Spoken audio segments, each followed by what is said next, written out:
ତା ସାଙ୍ଗକୁ ଚା ଟିକେ ହଉ। ପାଗଟା ବି ଆଜି ବଢ଼ିଆ ଜୋରଦାର ଦେଇଛି ମ ବର୍ଷା ପାଗ।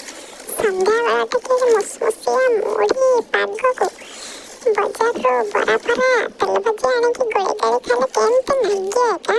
ହଉ ବଜାରରୁ ଟିକେ ଛଣାଛଣି ଜିନିଷ କିଣା ହଉ। ବରାକୁ ଆଳୁଚପକୁ ପିଆଜିକୁ ଚକଡ଼ି ଚକଡ଼ିକି ଟିକେ ଖିଆ ହଉ। କେମିତି ଲାଗେ ସବୁ ପ୍ରକାର ମଜା ଖାଇବା। କଣ କିଛି କଣ ବାହାରୁଛି ଦେଖୁନ। ହେଇ ବାହାରିଲା ଏବେ ଆଳୁଚପ। ଆଳୁଚପ ଖୋଜୁ ଖୋଜୁ ବରା ପିଆଜି ସବୁ ବାହାରିଲା। କିନ୍ତୁ ଆଳୁଚପଟାକୁ ଚକଡ଼ି ଦବ ଏମିତି ଫଟେଇ ଦବ। ମୁଢ଼ି ସାଙ୍ଗରେ ଏମିତି ଟିକିରି ଟିକିରି କରିକି ଚକଡ଼ି ଦବ। ଟୁକୁ ଟୁକୁ ଟୁକୁ ଟୁକୁ ଟୁକୁ କରିକି ଚକଡ଼ି ଦବ ମୁଢ଼ି ସାଙ୍ଗରେ। ତାପରେ କଣ କରିବ ଏଇଟା ଜାଣିଛ ନା? ଏଇ ଅସାଧି କଚିଘାନି ସୋରିଷ ତେଲକୁ ସୁଲଭ ମୂଲ୍ୟରେ କି କିଣିବ। ଦୁର୍ଲଭ ମୁଢ଼ି ପାଗରେ ଗୋଳେଇ ଦେଇବ। ତାପରେ ଏକା ମଜା ନବ। ବର୍ଷା ପାଗରେ ସଞ୍ଜ ବେଳଟାରେ ଖାଇବ କେମିତି ଲାଗିବ ଏକା। ବୋବାଲିଆ ପାଗଟା ହେଲା।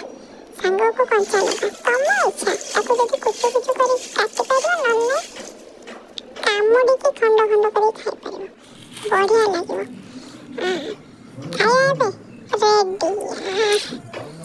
ହେଇଟି ଖାଇଲା ବେଳେ ଟିକେ ଦେଖିକି ଖାଇବ। ପୁରା ଦାନ୍ତ ନଗେଇକି ପୁରା ଚୋବେଇ ଦବ ଲଙ୍କାକୁ। ପୁରା ବୋବାଲିଆ କରିକି ଚୋବେଇ ଦବ। ରାଗ ଲାଗିଲେ ପାଣି ଠୋପେ ପିଇଦବ ଆଉ। କଣ ଲାଗୁଛି ଏକା। ତା ସାଙ୍ଗକୁ ଚା। ବାଃ କାହାକୁ ଭଲ ଲାଗେ ଟିକେ କହିବ ତ।